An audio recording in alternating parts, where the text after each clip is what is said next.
Бул кичинекей кыз жаңы эле Пакистанга келди. Анын колундагы жүгү өзүнөн да оор. Ал качып кетүүгө аракет кылганга чейин аны чек арачылар кармап алышты. Дагы бир жүк ташуучу унаа келди. Анда да жүгүн сүйрөгөн балдар көп. Мындай көрүнүш биринчи жолу болгон жок. Бирок товар ташып иштеген балдар көбөйдү дешет. Жакырчылыктын айынан ушул жолго барууга аргасыз болдук. Атамдын абалы жакшы эмес. Ошон үчүн кол коушуруп отурбай иштеп акча тапканым жакшы. Бизге соодагерлер өздөрү товар алып келишип, аларды кайда жеткиришибизди айтышат. Товарды жеткирип, дүкөндөгү сатуучудан квитанция алып барсак, бизге акча төлөшөт. Балдар, таттуулар, тамеки жана кездеме сыяктуу чакан товарларды жеткиришет.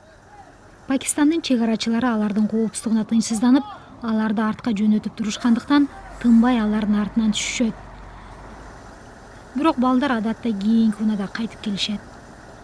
Ооганстандык балдар өлкөсүндөгү ондогон жылдарга созулган жаңжалдын трагедиялуу курмандыктары болушту. Алар унаага жашынып, чек араны мыйзамсыз кесип өтүү канчалык кооптуу экенин жакшы билишет. Жана ошентип жүрүп жаракат алгандар да болгон. Бирок алар ачкачылыктан өлгөнчө тобокелчиликке барган жакшы дешет.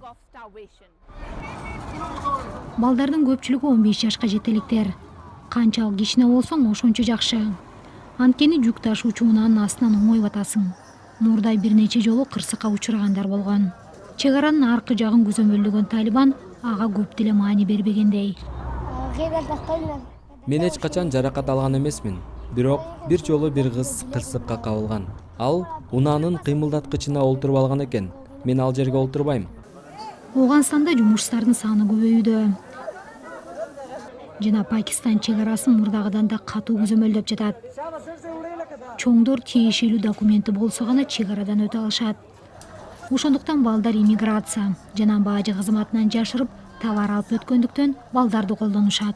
Бириккен Улуттар уюму балдардын эксплуатацияланып жатышы үрөй учурарлык көрүнүш экенин айтат. Ошол көрүнүштөрдөн улам Ооганстандын келечеги, Ооганстандагы балдар жана жаштар тууралуу ойлонушубуз керек. Учурда баары кооптуу абалда. Бул нерсе баары үчүн коңгуроо. Ал эл аралык коомчулук үчүн гана эмес, аны көрүп жаткан адамдар үчүн да маанилүү. Анткени азыр ошол үмүтсүз адамдарга кол сунуп, Ооганстандан жүз буруп кетпешибиз зарыл. Бул балдар бир жолу жүк жеткирсе орточо эсеп менен $10 акча табышат. Бирок алардын товарларын чек арачылар алып койгон күндөр да болот. Кээде ошол кыйынчылыктарды көрүп, үйүнө кор кол келүүдөн башка айласы калбайт.